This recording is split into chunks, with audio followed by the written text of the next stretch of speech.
es wird so rasant, die Höchstgeschwindigkeit beträgt jetzt gleich bis zu 150 km/h, fahren die da durch. Und deswegen möchte ich Sie bitten, die Gänge freizuhalten. Inlineskater sind unterwegs und die beiden Mädchen heißen Astrid und Franziska. Sie kommen aus Bayern, nennen sich Twinnies und hier sind sie, die Bayern-Mädels.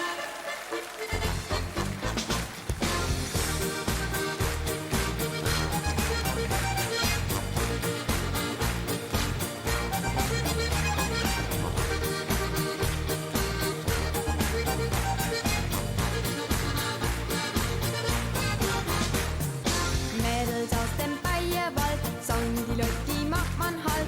Hast du Tanten sehen, ist es schnell um dich geschehen. Cowboys aus Amerika finden uns ganz wunderbar. Fischer von der Waterkant halten uns für interessant. Bayern-Mädels, die sind so lustiger als anderswo. Bayern-Mädels sind gut drauf, stampfen mit den Füßen auf.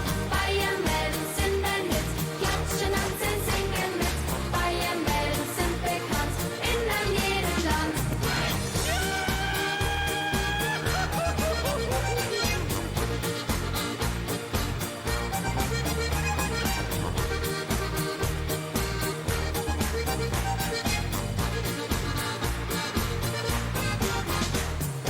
Dio che bellissima, schwärmt man in Italia. In Paris und in Brüssel liebt man beide Mademoiselle. Man weiß auch in Tokio, Bayern-Mädels sind hoch.